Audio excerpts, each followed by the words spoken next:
Assalamualaikum warahmatullahi wabarakatuh. Selamat pagi anak-anakku kelas 7. Bertemu lagi dengan Bahasa Indonesia di materi teks narasi pertemuan keempat. Baik, sebelum menginjak materi tentang struktur isi dan unsur kebahasaan di pertemuan keempat ini, kita akan mengulang sedikit materi kemarin yang sudah kita pelajari, yakni mulai dari pengertian teks narasi, tujuan komunikasi teks narasi, ciri umum teks narasi, unsur kebahasaan teks narasi yang di dalamnya dimulai dari tema, tokoh, sifat, latar, alur, sudut pandang, amanat itu. Terus materi selanjutnya kemarin itu kan setelah unsur pembangun, kemudian menyimpulkan isi.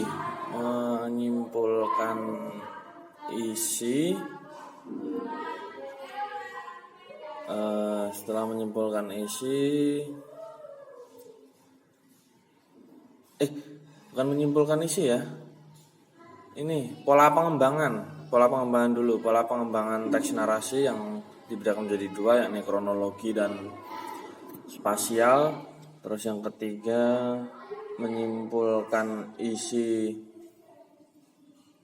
teks narasi, dan yang sekarang adalah menelaah struktur isi dan ciri bahasa. Kalau struktur isi itu adalah struktur yang membangun suatu teks, yang dalam hal ini adalah teks narasi. Coba nanti kalian baca teks 2 di halaman 39. Nah, itu nanti kan ada cerita yang berjudul Raja Midas dan Sentuhan Emas. Nah, di dalam cerita itu nanti pasti ada struktur yang membangun teks tersebut.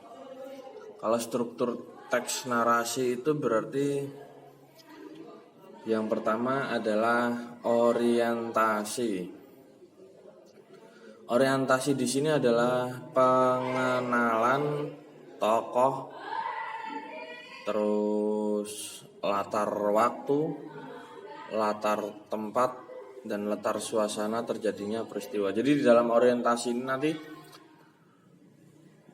orientasi itu pasti di bagian pertama ya.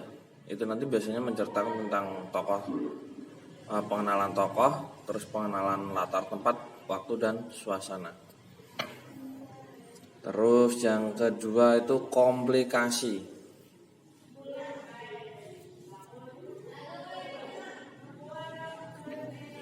Komplikasi ini adalah persoalan atau masalah yang memicu terjadinya peristiwa.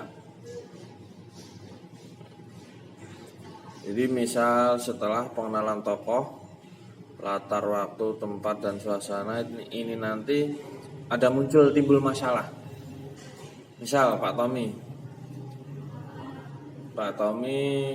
perkenalannya Pak Tommy, terus latar tempat, latar waktu, latar suasana, lalu itu nanti ada suatu masalah. Misalkan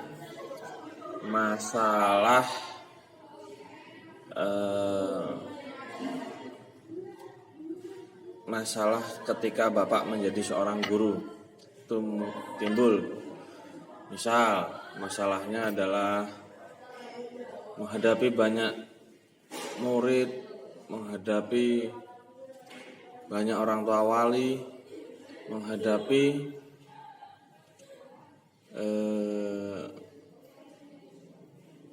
tugas-tugas seorang guru. Nah itu setelah komplikasi kan itu tadi muncul masalah seperti itu. Komplikasi terus rangkaian peristiwa itu udah jelas ya, merupakan rangkaian dari peristiwa 1, kedua, ketiga, keempat, dan seterusnya.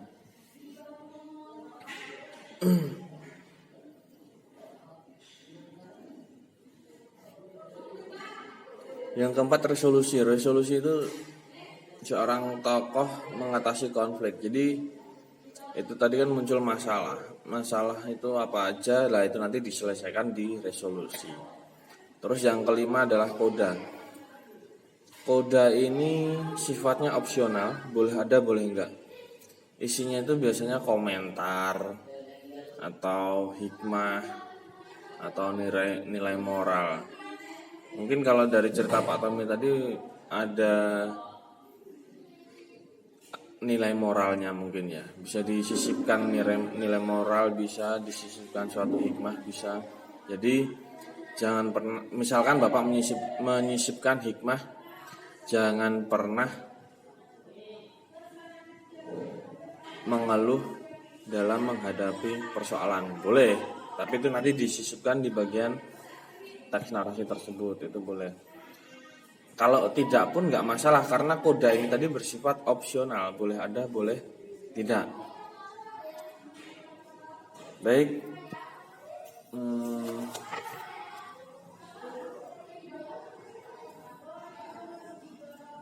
cukup sekian dulu materi tentang struktur isi teks narasi. Untuk ciri bahasanya di pertemuan yang akan datang. Untuk tugas kali ini nggak usah aja dulu, cukup kalian pelajari dulu struktur isi teks narasi. Yang pertama, orientasi, pengenalan. Yang kedua, komplikasi, muncul masalah. Yang ketiga, rangkaian peristiwa, urut-urutan peristiwa. Yang keempat, resolusi, penyelesaian masalah atau penyelesaian masalah. Yang kelima, koda. Koda ini boleh berupa komentar, hikmah, ataupun nilai moral cerita. Baik, bagi yang belum paham bisa langsung japri ke nomor Bapak, nggak perlu takut, nggak perlu malu. Nanti akan Bapak langsung balas saja ya kalau kalian bertanya. Terus oke, itu aja dulu. Billahi taufiq wal hidayah. Wassalamualaikum warahmatullahi wabarakatuh.